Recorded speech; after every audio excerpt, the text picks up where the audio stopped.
Before us is the monument of the Battle of Plassey.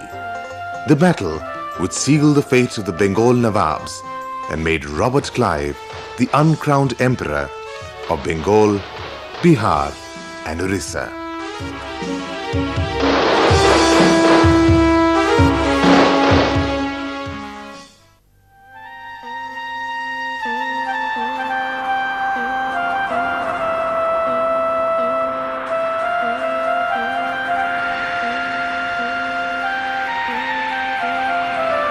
With the passage of time, except the banyan tree, all signs of the great battle are lost.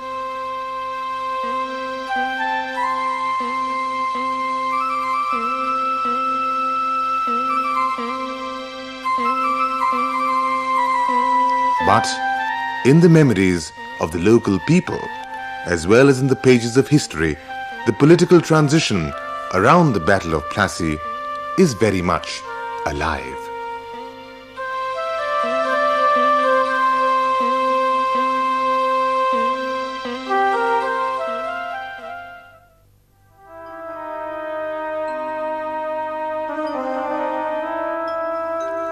Aurangzeb's death in 1707 signaled the disintegration of the Mughal Empire. Among the various regional states that came up, Bengal emerged as an independent state under Murshid Quli Khan. Murshid Quli, known for his efficiency in revenue administration, rose from the position of Diwan to Subedar or governor of Bengal. He shifted his capital from Dhaka to Muqsudabad around 1705 AD.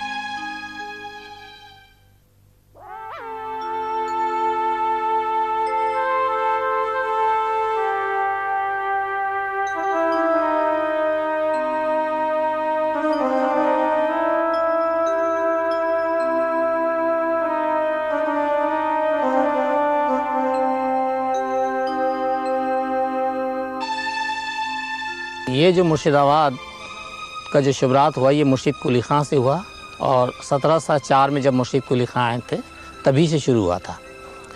तो मुर्शिद कुली खां के बाद Murshidabad's close proximity to Qasim Bazar, the chief emporium of the Gangetic trade, might have influenced Murshid Quli to make Murshidabad capital of Bengal, Bihar and Orissa.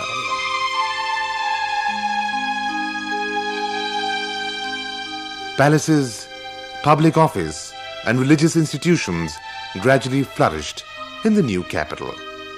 However, except Katra Mosque, other monuments built during Murshid Quli's reign failed to survive. This Katra Mosque is standing on a 54-meter high square plinth. This brick-built mosque is surrounded by a row of double-storied dome cells.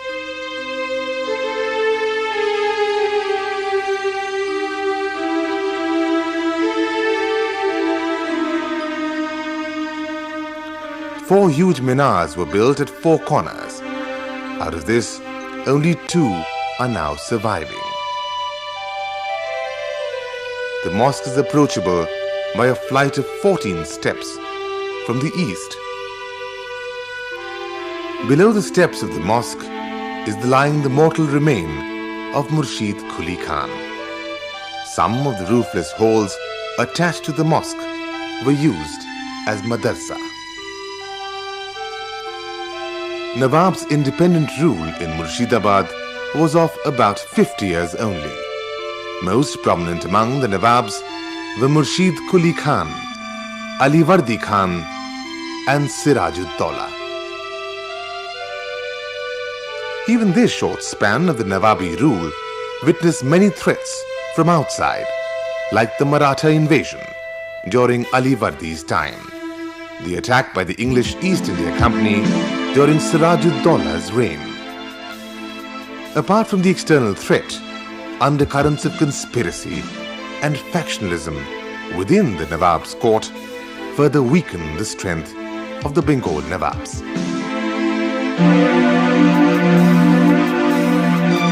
This was the time when the English East India Company was trying to consolidate its foothold in Bengal. In Bengal, the English East India Company first established its factory at Hooghly. From Hooghly, they then moved on to Calcutta. Job Chanak, the agent of the English East India Company, got permission from the Mughal Emperor to take 3 villages, Sutanati, Kolkata and Govindapur, on payment of rupees 1200 annually to the local zamindar. Kolkata's proximity to the river route and local weavers and traders who were already trading from this area influenced Chanak to make Kolkata the center of the expanding British Empire.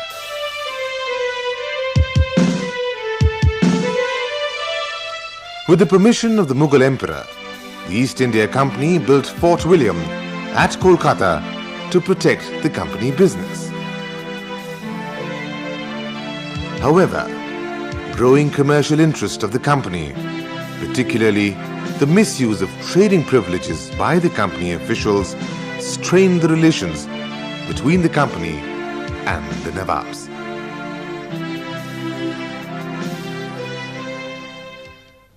Getting no response to his complaints against misuse of trade privileges, Siraj-ud-Daulah, in a surprise move, attacked the Fort William in 1756.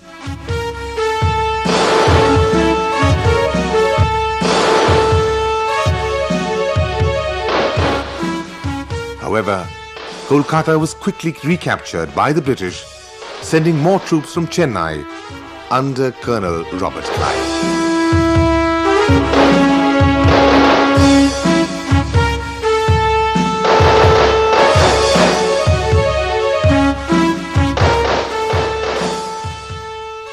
But unfortunately, inside the Nawab's court at Murshidabad, conspiracy to dethrone Siraj-ud-Daulah was going on.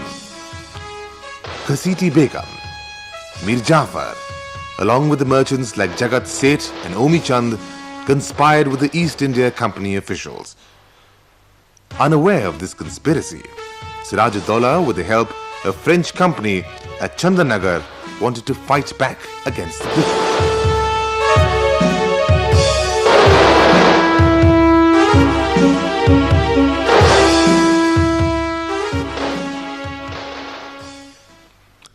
The battle which took place in the field of Plassey in June 1757 was easily won by the British.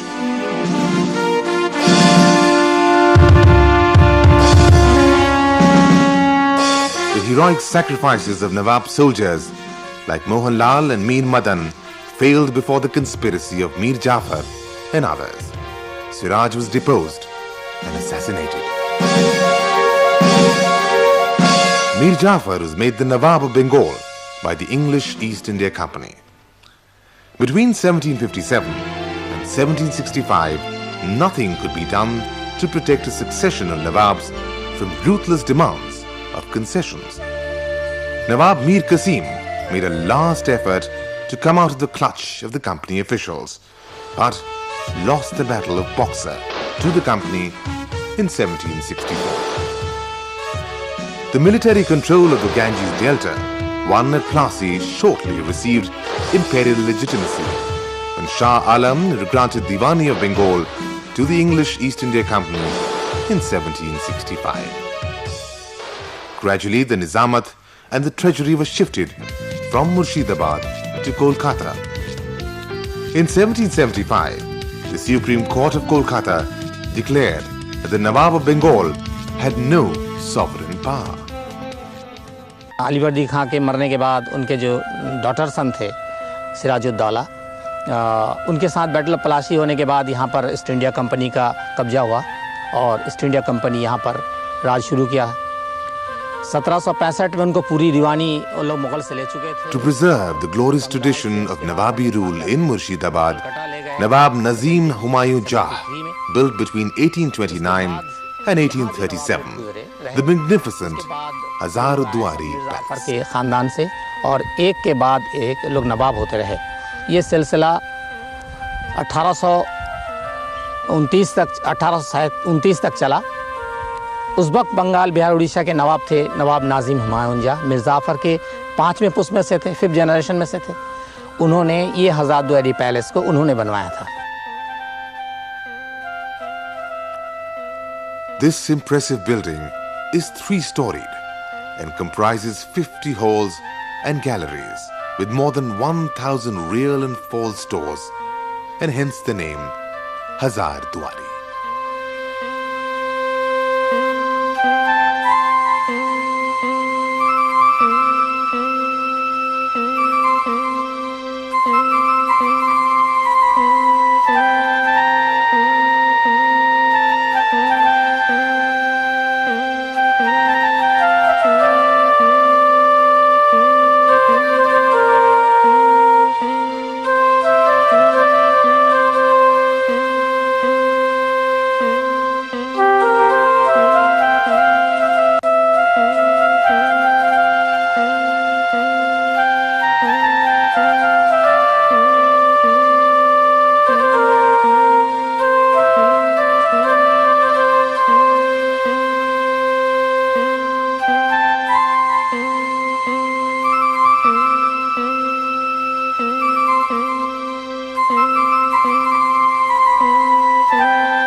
The collection in this palace includes arms and weapons, oil paintings, costumes, records and firmans, etc., mostly belonging to the 18th and 19th centuries.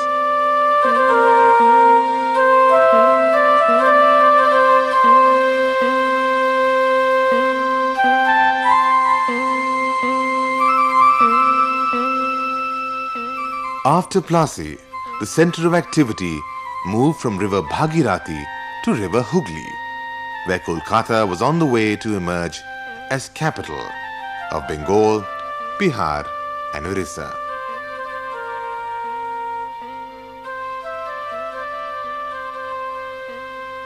In a span of 100 years since its existence, Kolkata was well on the road to transform from a city of swamps to a city of palaces. It grew far beyond the confines of commerce. One look at Kolkata and one can only ponder over how a settlement where Chanakya landed with 30 soldiers became the springboard for the expansion of the empire.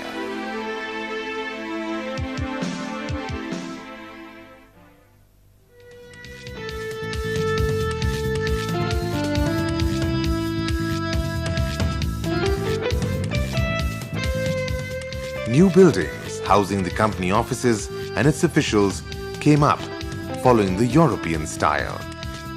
Many of such buildings still today, particularly the Governor House,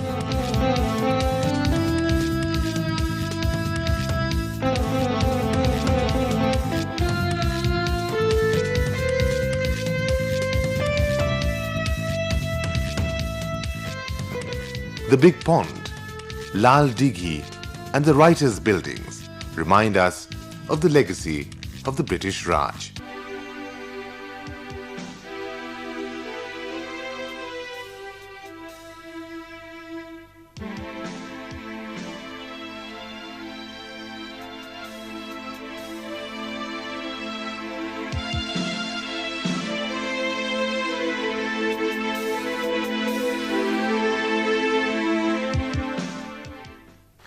With the establishment of the company as a territorial ruler in Bengal, it became a more formidable instrument of British imperialist expansion. From Bengal, the company gradually moved to other parts of India. The Nawabs of Awadh, the Nizams of Hyderabad, Hyder Ali and Tipu Sultan of Mysore, the Marathas, the Sikhs of Punjab, and many more ultimately had to surrender before the might and the trick of the British.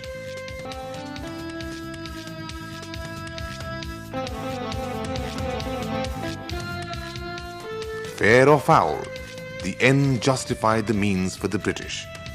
Thus, by the mid-19th century, the English East India Company emerged as the undisputed ruler of India, while 2/5 of India's territory remained independent under the local rulers. However, the process of acquisition of Indian territory was not without opposition. Even before the major popular uprising against the British Raj in 1857, a number of popular uprisings spreading over various parts of India testify to the general ferment against the British Raj. One such uprising was against British agent Debi Singh, who was appointed to collect revenue from Dinajpur and Rangpur.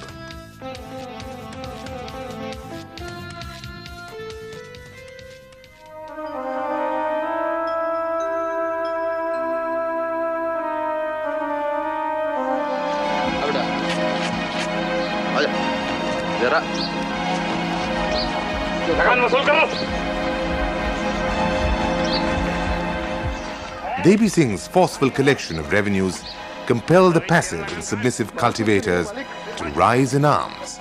Soldiers were called in to crush the uprising, followed by cruel executions.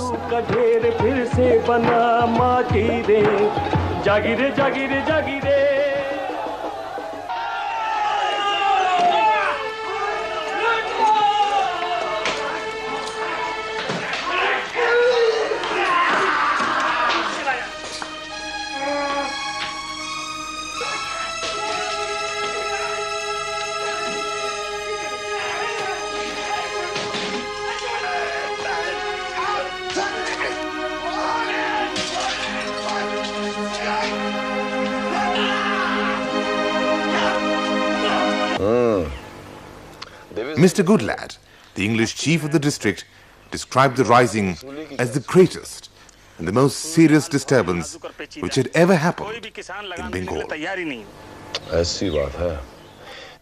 The Mughals retained their high-sounding titles and their throne in Delhi.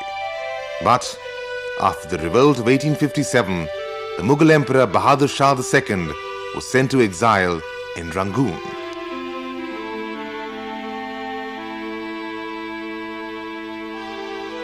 The emperor's power now remained confined within the walls of Red Fort in Delhi. With the decline of the Mughal authority, Kolkata emerged as the real center of political power in India.